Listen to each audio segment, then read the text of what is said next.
আমরা তরমুজের চারা ওপেন করতেছি।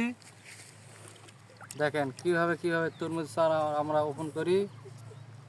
দেখেন পানি দাও, আপনারা এভাবে ওপেন করবেন।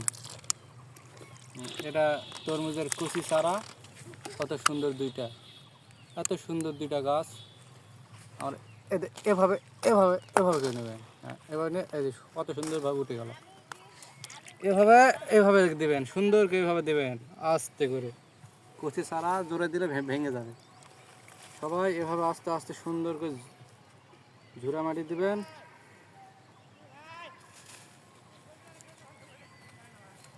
এখানে এভাবে দিবেন, দেওয়ার পর আবার একটু পানি দিবেন, দেন আবার একটু পানি দেন। হ্যাঁ, এভাবে পানি দেবেন। দাঁড়াই আবার এভাবে ধরে কাগজটা এইভাবে ধরে এভাবে কাটে নেবেন। এইভাবে আমি যেভাবে কাটলাম এভাবে কাটে নেবেন। কাটে নেওয়ার পরে এটা এইভাবে ভিতর ঢুকে দেবেন। তাহলে এই যে কত সুন্দর হয়ে গেল। এখানে হাত দিয়ে মাটিটা চারিদিকে আলাদা করে নেবেন, গর্ত করে নেবেন, নিয়ে গর্তে পানি দেবেন। পানি দাও, এভাবে গর্তে পানি দেবেন। দেওয়ার পরে এই যে কচি চারাটা আছে তরমুজের, এই চারাটা এইভাবে নিয়ে এইভাবে করে একটা থাপা দেবেন আস্তে, কারণ গাছটা নষ্ট না হয়। কত সুন্দরভাবে বেরিয়ে এসেছে। আস্তে করে এভাবে দেবেন। তারপরে এভাবে ঝুরা মাটি নিয়ে সুন্দর করে গাছের সাইডে দিয়ে দেবেন। যারাই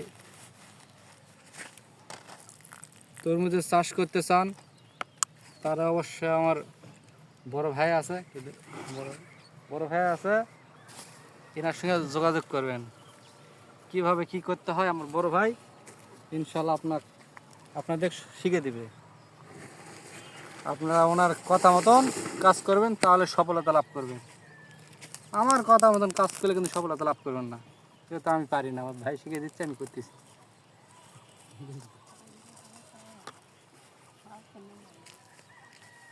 হ্যাঁ, আপনারা দেখেন, আবার দেখাচ্ছি এভাবে কাগজটা কীভাবে কাটলাম। এভাবে কাটবেন, তাহলেই কিন্তু আপনারা সব কিছু করতে পারবেন। দেখেন পানি দাও। হ্যাঁ, 1 গ্লাস পানি দিলে হবে।